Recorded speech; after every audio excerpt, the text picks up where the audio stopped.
오늘은 시작하기 전에 먼저 우리 식들 다룬 거, 역학에서 어떤 식들을 다뤘는지, 그리고 어떤 개념들을 다뤘는지 먼저 얘기를 하고 갑시다.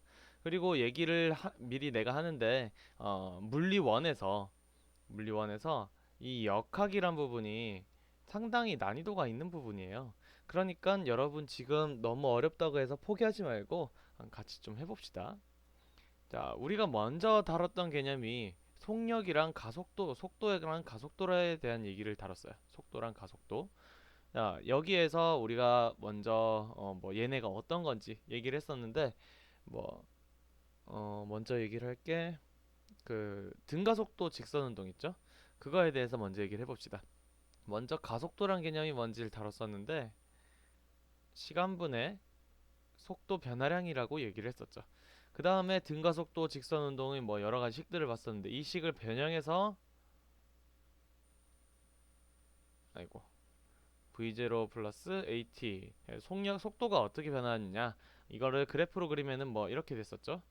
시간 속도 시간 그래프를 그리면은 뭐 이런 식으로 그려졌고 요 밑에 면적은 이동 거리더라 변이더라 하는 얘기들을 했었어요. 그 다음에 변이는 어떤 식으로 그려졌냐. 자, 이렇게 시간과 가속도 그리고 처음 속도에 대한 이런 식으로 그려졌었어요. 근데 우리가 시간을 소거한 이런 식도 얘기를 했었죠. 자, 여러분이 등가속도 직선운동에서는 이런 식들을 명확하게 기억을 하고 그리고 이 식들을 어떤 상황에서 어떻게 써야 될지 많은 연습을 통해서 여러분이 이걸 깨달아야 돼요. 그러니까 얘네들을 아는 거는 기본이란 얘기죠. 그 다음으로 우리가 했었던 얘기가 뭐 충격량 그리고 운동량, 뭐 운동량과 충격량, 네, 지금 거꾸로 얘기했는데, 자, 운동량과 충격량에 대한 이런 얘기를 했었어요. 뭐 운동량은 기본적으로 질량과 속도의 곱이다. 그래서 얘도 그 벡터다. 이런 얘기를 했었죠. 크기하고 방향이 둘 다 있는 그런 물리량이라고 얘기를 했었어요. 그 다음에 충격량에 대한 얘기도 했었는데, 힘과 힘이 작용한 시간의 곱이라고 그랬어요. 자, 여기에서 충격량이 일정할 때 힘이 작용하는 시간이 길어지면 얘가 길어지면은 얘는 작아진다 뭐 이런 얘기를 했었고 그리고 충격력이 일정할 때 힘이 작용하는 시간이 길수록 충격량이 커진다. 근데 이 충격량이 커지는 게 우리가 이 식으로 장난을 좀 쳐보니까 운동량 변화량이 커지는 거구나 라는 걸 알아냈었죠. 운동량의 변화량이 커진다는 거는 그만큼 속력 변화량이 커진다는 걸 얘기했었고 이 식을 변형해서 힘이 운동량의 시간 변화량이다 라는 걸 알아냈어요. 자, 기억이 나나요? 그 다음에 우리가 또 다뤘던 게 일에 대해서 얘기를 했었어요. 여러분한테 내가 일에 대해서 설명을 할 때 조금 헷갈리게 설명을 했나 좀 생각이 들더라고요. 자, 먼저 물체가 이렇게 있을 때 물체가 이동하는 방향이 이쪽이에요. 자, 이쪽이 이동 방향, 이동 거리고 그 다음에 물체에 힘이 작용을 하는데 힘이 비스듬하게 작용할 때 있잖아요. 자, 이때 요 일의 정의라는 거는 여기 다시 한번 좀 설명을 하고 가야 될 것 같아. 자, 일의 정의라는 거는 힘이 작용을 했는데 잠깐만요. 이동 거리하고 곱하기 힘이 작용을 했는데 요 힘이 그냥 힘이 아니고 이동 방향으로 작용한 힘이에요. 이동 방향으로 작용한 힘의 크기. 그게 요 일이라는 개념인데 여기에서 힘이랑 이동 방향이 세타라는 각도를 이루고 있으면은 내가 그때 다룬 식이 요렇게 얘기를 했었죠. 일은 fs 코사인 세타다 이렇게 얘기를 했었죠. 이게 사실 요 식대로 적어주면요. 이동거리 곱하기 힘인데 이동 방향으로 작용한 힘이에요. 여러분이 삼각비에 대해서 배웠는데 자, 이게 세타면은 자, 여기가 뭐 F다. 그러면은 이쪽은 뭐예요? F 코사인 세타예요. 뭐 이것 다시 얘기해 보자면은 코사인 세타가 요거분의 요거죠. 빗면분의 밑변이에요. 빗변분의 밑변. 자, 그래서 이런 식으로 성립한다는 거. 그래서 무조건 뭐 물체가 이렇게 오른쪽으로 이동한다 할 때는 이 이동 방향으로 가해진 힘만 이동 방향으로 가해진 힘을 셈해야 돼요. 그러니까 얘가 이거예요. 이동 방향으로 작용한 힘. 자, 이거를 깊게 생각을 하고 넘어갑시다. 자, 그 다음에 우리가 또 할 얘기가 뭐냐면 우리가 역학에서 또 다뤘던 게 운동 에너지하고 포텐셜 에너지를 다뤘었죠. 자, 운동 에너지는 뭐 2분의 1 mv 제곱 뭐 이거고 그리고 포텐셜 에너지는 우리가 중력에 의한 포텐셜 에너지만 배웠어요. 원래 뭐 탄성력에 의한 포텐셜 에너지라든가 뭐 여러 가지가 있어요. 굉장히 종류가 많은데 그 중에서 중력에 의한 포텐셜 에너지. 자, 우리가 다뤘던 게 이거였죠. 질량 곱하기 중력 가속도 곱하기 높이 h인데 우리가 뭐 문제 풀 때는 여러분 계산을 좀 돕기 위해서 보통 10m/s 제곱으로 다루는데 사실은 이게 9.8이에요. 9.8m/s 제곱이에요. 자, 뭐 이건 계산 편의를 위해서 보통 문제에서 이렇게 줘요. 문제에 이런 게 제시가 돼 있죠. 그리고 운동 에너지 얘는 이런 식으로도 쓸 수 있었죠. 자, 그 다음 우리가 또 다음에 다뤘던 게 자, 이건 잠깐 지울게요. 공간이 모자라서. 우리가 또 다뤘던 게 역학적 에너지였죠. 자, 얘는 일정하다, 보존된다라는 식이 성립을 했는데 단 조건이 있었어요. 마찰이나 공기 저항이 없을 때. 이럴 때 역학적 에너지 보존이 성립이 됐었죠. 좀 더 보충 설명을 하자면은 뭐 어떤 높이 h1이랑 어떤 높이 h2에서 만약에 공이 떨어졌다. 이렇게 아래쪽으로 떨어졌다. 그러면은 이 h1에서의 역학적 에너지 E1이랑 여기 H2에서의 역학적 에너지 E2 얘 둘이는 똑같다는 얘기예요. 얘는 뭐 여러분 그 학습지에 적혀 있듯이 운동 에너지 H1에서의 운동 에너지 더하기 H1에서의 포텐셜 에너지 중력 포텐셜 에너지 그리고 E2는 H2에서의 운동 에너지 더하기 H2에서의 포텐셜 에너지 이런 식으로 했는데 얘네 둘이가 같다 라고 두고 계산을 할 수 있었던 거예요. 이걸 이용해서 여러분이 물체가 떨어질 때 바닥에 닿기 직전에 어떤 속력을 가질 건지 뭐 이런 얘기들을 할 수가 있었어요. 참, 그리고 또 중요한 걸 하나 까먹을 뻔했는데 이렇게 이게 또 중요하죠. 일 에너지 원리 이게 중요해요. 이게 왜 중요하냐? 여러분이 다양한 상황에서 일을 받았을 때 물체 에너지가 어떻게 변하는지 쉽게 생각을 할 수가 있어요. 일해준 만큼 에너지가 변한다. 이거를 여러분이 알고 있어야 되겠어요. 이거 중요해요, 굉장히. 많은 식에서 활용이 되니까. 자, 우리가 지금까지 이렇게 배웠어요. 이거를 좀 더 이제 하나 더 적어주자면 아까 지웠거든요. 자, 이런 식으로 여러분이 한 페이지 안에 다 정리를 할 수 있어요. 우리가 배웠던 식들을. 자, 그러면 문제를 같이 봅시다. 바닥으로부터 5m 높이에서 질량 3kg인 물체를 가만히 놓았다. 감소한 중력 포텐셜 에너지를 구하시오. 자, 감소한 걸 구하래요. 그러면은 자, 5m 높이에서 3kg이 떨어졌어요. 그러면은 얘가 원래 갖고 있던 포텐셜 에너지는 몇이었어요? 원래 갖고 있던 거는 자, 처음은 U0라고 합시다. U0는 여기 문제 그 조건이 하나 빠졌죠. 중력 가속도는 10m/s 제곱이에요. 자, U0는 3kg 곱하기 9.8이 아니라 10m/s 제곱 곱하기 높이 h 해서 U0는 150줄이었어요. 자, 근데 감소한 걸 구했죠. 얘가 바닥에 떨어지면은 뭐예요? 나중 포텐셜 에너지는 0이죠. 그러니까 0 빼기 150줄에서 마이너스 150줄인데 감소한 양을 구했으니까 그냥 150줄 적으면 됩니다. 그 다음 바닥에 도착하는 순간 물체의 속력을 구하시오. 자, 여러분 내가 여기에서 이제 하나 얘기를 또 빼먹었네요.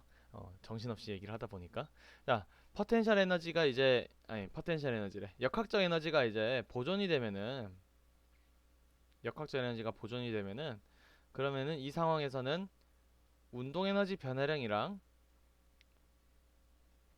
포텐셜 에너지 변화량의 크기가 똑같고 부호가 반대다. 뭐 이런 얘기를 했었어요. 그러니까 지금 자, 포텐셜 에너지 변화량은 나중 빼기 처음을 해야 되죠. 자, 그러니까 얘 몇이에요? 150줄이잖아요. 얘가 곧 전부 다 뭐라고요? 운동에너지 변화량. 이런 식으로 계산을 하는 거예요. 자, 이렇게 해서 계산해보면 여기 질량은 3이죠. 자, 이렇게 계산해보면은 V는 V제곱이 100, 그러니까 V는 10m/s라는 얘기를 할 수 있겠어요. 그 다음으로 문제가 또 보면은 철수가 마찰이 없는 수평면 위에 정지해 있는 질량이 5kg인 물체에 40N의 일정한 힘을 수평면과 60도의 방향으로 물체가 계속 작용하면서 수평 방향으로 수레를 10m 이동시키고 있다. 자, 이것도 문제 좀 이상하죠. 여기 물체라고 되어 있는데 이게 뭐 수레라고 생각하면 되겠습니다.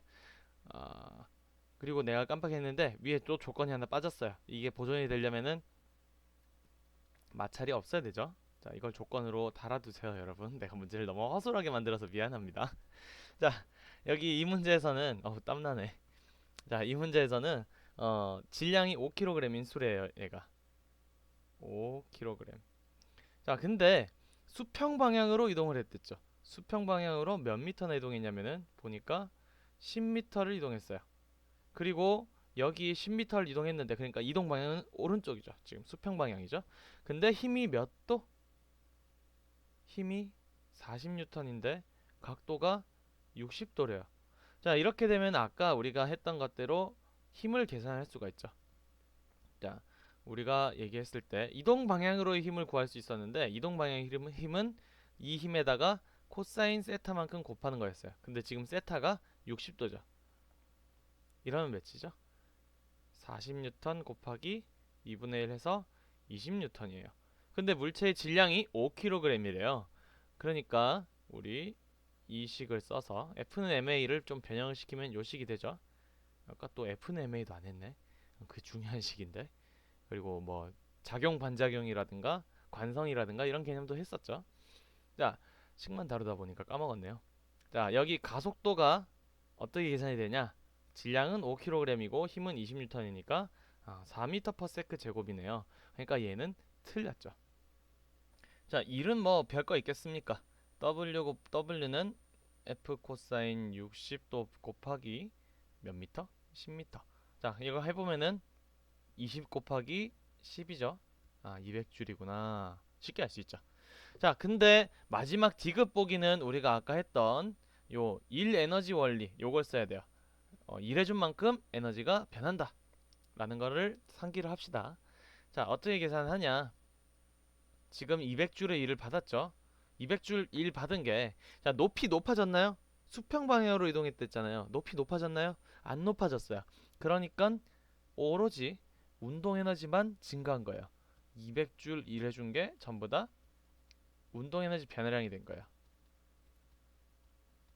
자, 이렇게 계산해 보면은 이거 5죠? 5랑 200 자, 40이죠. 그러면은 이거 V제곱이 80이구나. 따라서 나중 속력인 V는 4 루트 5 미터 퍼 세크더라. 이런 식으로 계산할 수 있어요. 그래서 답은 니은 디귿이죠. 자, 그다음 요 문제는 어떻게 해야 되냐? 자, 봅시다. 물체의 역학적 에너지는 10줄이다 라고 돼 있는데 지금 보니까 문제 조건들이 여러 개 나와 있죠. 자, 질량이 1kg 물체. 그 다음에 물체가 3m/s의 속력으로 A점을 통과하여 궤도를 따라 운동한다. 궤도의 AB는 수평이며 지면으로부터 1m 높이. C점에서의 중력 포텐셜 에너지는 0이다. 그러니까 여기가 C점이 기준점이라는 얘기죠. 중력 가속도는 10m/s 제곱이다. 자, 전부 다 조건이 나와 있어요. 봅시다. 물체의 역학적 에너지를 먼저 계산해 보면은 자, A점에서의 역학적 에너지를 계산해 보면 되겠죠. 자, 역학적 에너지는 운동 에너지 더하기 포텐셜 에너지 계산해 봅시다.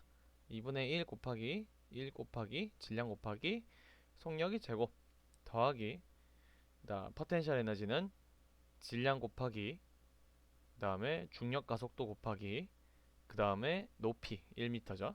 자, 이러면은 몇이에요? 2분의 9 더하기 10이죠. 그러니까 2분의 29줄이다. 이거 틀렸네요. 그러니까 물체는 이 점에 도달한다. 자, 이 점에 여기에 만약에 공이 왔다면 이 점에 공이 왔다면 이때 포텐셜 에너지가 얼마나 되나 계산을 해봅시다. 이거는 이 점에서의 포텐셜 에너지예요. 중력 포텐셜 에너지. 자, 계산해보면은 1 곱하기 중력 가속도 곱하기 높이 2m잖아요. 그러면은 포텐셜 에너지가 20줄이 돼야 되네요. 근데 얘가 가지고 있는 역학적 에너지가 이거보다 커요, 작아요? 이게 더 작아요, 역학적 에너지가. 그러면은 못 올라간다는 얘기예요. 다시 올라가다가 떨어진다는 얘기죠. 언제 떨어지냐? 포텐셜 에너지가 2분의 29줄이 되는 높이에서 떨어진다는 얘기예요. 자, 그 다음. 그래서 얘도 틀렸죠. C점에서 물체 운동 에너지가 최대다. 자, 여기까지 가면은 포텐셜 에너지가 0이 된댔어요. 그러면 전부 다 뭐예요, 이게? 얘가 전부 다 C점에서는 운동 에너지가 된다는 거죠. 그러니까 여기서 디귿은 맞아요. 계산할 필요도 없어요. D점에서 물체의 속력은 3m/s이다. D점에서. 자, 여러분, D점은 A, B점이랑 높이가 어때요? 같죠? 자, 높이가 같으니까 포텐셜 에너지도 어떻단 거예요? 한글로 쓰기 귀찮네요. 자, 포텐셜 에너지도 같다는 거죠.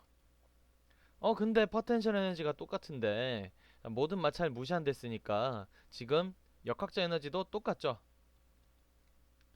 자, 포텐셜 에너지 똑같고 역학적 에너지 똑같고 그러면은 즉 뭐란 얘기예요? 운동 에너지도 똑같다. 운동 에너지가 똑같으니까 속력도 똑같다. 그러니까 리을은 맞는 얘기입니다. 자, 재밌죠? 나 너무 재밌는데? 자, 그 다음 문제. 이 문제도 굉장히 재밌는 문제예요. 내가 여러분한테 한번 꼭 보라고 권하고 싶은 문제인데, 자, 2016년 수능 기출 문제 19번 문제예요. 이게 작년에 본 문제였죠. 이때 물리 원이 굉장히 어려웠다는 평가를 받고 있어요. 평가원에서는 되게 쉽게 냈다고 지들이 생각을 하던데 아주 어려웠대요. 자, 봅시다. 질량이 같은 두 물체 A, B가 아참 이때 어렵다는 거는 개념이 제대로 안 서 있으면 굉장히 어려운 문제들이 많았다는 거예요. 이 문제도 개념적인 문제예요, 굉장히. 질량이 같은 두 물체 A, B가 각각 마찰이 없고 꺾인 경사면을 내려온다. A, B는 동일 수평면으로부터 높이 H인 지점을 여기를 동시에 통과하고 같은 거리만큼 이동해서 자, 이게 굉장히 핵심이에요. 같은 거리만큼 이동. 동시에 수평면에 도달한다. 시간도 똑같다는 얘기고. 자, 세타는 뭐 이렇고 수평면이 기준점이며 물체는 경사면을 벗어나지 않고 물체 크기와 공기장은 무시한다. 옳은 것을 모두 고르시오. 먼저 기억. 중력이 한 일은 A와 B가 같다. 자, 내가 이거를 여러분한테 증명을 좀 해줄게요. 이 중력이 한 일이라는 거는 경로에 상관이 없어요. 왜 그런지 보여줄게요. 그림을 좀 크게 그려야 될 텐데. 자, 뭐 이런 경사면이 있습니다. 여기에 물체가 있어요. 자, 이 물체랑 똑같은 높이의 같은 물체가 있어요. 자, 여기서 둘 다 높이가 h라고 생각하면 됩니다. 높이 h. 자, 그리고 이 빗면 길이는 s예요. 자, 이렇게 돼 있을 때 이건 좀 지울게요. 그리기 힘드니까. 자, 여기에서 중력이 이렇게 작용을 하는데요. 여기에서 중력이 작용하는데 여러분 이거 각도 세타인 거 똑같은 거 알죠? 자, 그러니까 이쪽은 요 힘은 뭐예요? 이 물체가 빗면을 따라 내려갈 테니까 빗면 방향의 힘은 자, 이 빗면 방향의 힘은 mg 사인 세타죠. 자, 그러니까 여기 빗면을 따라 내려가면서 중력이 한 일의 크기는 여기서는 w는 f 곱하기 s죠. f 곱하기 빗면의 길이 s인데 이게 mgs 사인 세타예요. 자, 그럼 이 일도 한번 계산해보죠. 그냥 떨어질 때. 자, 그냥 떨어질 때는 어떻게 되냐면 여기서는 물체에 작용하는 중력이 mg만큼이죠. 자, 화살표 크기 똑같아야 되고 자, 물체에 작용하는 중력이 mg만큼이에요. 그러니까 일이 mgh만큼이죠. 근데 이 h는 자, 봅시다. 사인 세타가 여기에서 여기를 s라고 했으니까 s분의 h죠. 그러니까 h는 s 사인 세타라고 얘기를 할 수 있겠어요. 그럼 이 식 여기다 h 집어넣으면 뭐예요? s 사인 세타 이거 대입하면은 mgs 사인 세타죠. 어때요? 이 둘이 똑같죠? 그러니까 경로에 관계없다는 얘기예요. 중력의 한 일은 그러므로 높이가 똑같기 때문에 A와 B가 똑같아요. 맞습니다. 자, 그 다음 이거 좀 지울게요. 기억이 맞기 때문에 니은도 당연히 맞아요. 자, 중력의 한 일이 똑같대요. 일이 똑같아요. 그러면은 당연히 에너지 변화량도 같겠죠. 이건 뭐 설명할 필요도 없고요. 좀 더 자세히 설명할까요?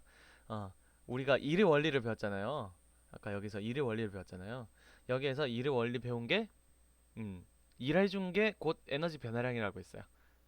그래서 이게 성립을 하는 거고요. 혹은 여기에서 지금 포텐셜 에너지가 감소한 양은 어때요? 포텐셜 에너지가 감소한 양 이게 또 똑같죠? 그러므로 운동 에너지가 변화한 양도 당연히 똑같아요. 그러므로 니은도 맞는 얘기예요. 자, 이건 개념적인 얘기입니다.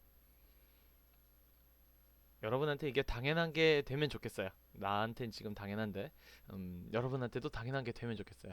그렇다고 해서 이제 뭐 설명할 필요도 없다 이런 말을 했다고 해서 여러분이 나한테는 설명이 필요한데 난 바본가? 이런 생각은 안 했으면 좋겠어요. 혹시나 그런 생각이 여러분한테 들었으면은 내가 좀 미안한 거고. 자, 디귿 한번 봅시다. 디귿이 되게 난 재밌는 법이라 생각해요. 두 물체는 여기서 꺾인 지점까지 여기까지는 서로 뭐 등가속도 직선 운동을 하다가 여기에서 서로 가속도는 다르지만요. 등가속도 직선 운동을 하다가 여기 꺾인 이후부터 또 가속도가 바뀐 채로 등가속도 직선 운동을 하죠. 자, 여기에서 A 물체와 B 물체의 속도 시간 그래프를 한번 그려봅시다. 근데 여기 문제에 A하고 B의 처음 속도가 똑같다 뭐 이런 얘기가 없죠. 자, 그러니까 우리가 그걸 알아봐야 돼요. 한번 그래프를 그려봅시다. 자, 먼저 이거는 이제 써줘야죠. 속도 시간 그래프예요. 자, A의 그래프는 빨간색으로 그릴게요. 자, A는 처음엔 속도가 천천히 늘었겠죠. 경사면이 완만하니까. 자, A는 천천히 늘었어요. 그다가 경사면이 꺾인 이후부터 빨리 속도가 늘어났겠네요. 자, 이게 A예요. 그 다음에 B도 한번 그려봅시다. 자, 만약에 A하고 B의 처음 속도가 똑같다고 생각을 하고 한번 그려볼게요. 처음 속도가 똑같다고 가정을 해봅시다. 그러고 그려볼게요. 자, B 같은 경우는 이제 가속도가 처음에는 크겠죠. 왜냐, 경사가 급하니까. 자, 경사가 급하니까 가속도가 클 거예요. 크다가 자, 여기다가 이제 경사면을 만나면은 꺾이죠. 뭐 속력이 작아질 거예요. 속력 증가량이. 자, 이게 B예요. 자, 근데 보니까 이렇게 그래프가 그려지면요. 밑에 그래프 밑의 넓이가 어때요? A하고 B의 다르죠. 근데 문제는 지금 이 조건이 있어요. 같은 거리만큼 이동했다고. 같은 거리만큼 같은 시간 동안. 그러니까 이렇게 그리면은 안 되겠죠. 틀렸어요. 이 그래프는. B가 더 지금보다 면적이 어때야 돼요? 작아져야 돼요. B의 면적이. 그러니까 이거 잘못 그린 거예요. 이렇게 그리면 안 돼요. B의 처음 속력이 더 작아야 된다는 얘기예요. 그러니까 이런 식으로 그려져야 된다는 거죠. 이 둘의 아래 면적은 똑같고요. 그렇기 때문에 B의 운동 에너지가 더 어떤 거예요? B 운동 에너지가 더 작아요. KB B의 운동 에너지가 KA A 운동 에너지보다 작아요. 그런데 여기 처음에 주어진 포텐셜 에너지, 중력 포텐셜 에너지는 둘이 똑같죠. 그렇기 때문에 B의 운동 에너지가 작으므로 역학적 에너지는 B가 더 어떻다는 얘기예요? B가 더 작다는 얘기예요. 그러므로 디귿은 틀렸습니다. 자, 그래서 답이 기억 니은인 문제예요.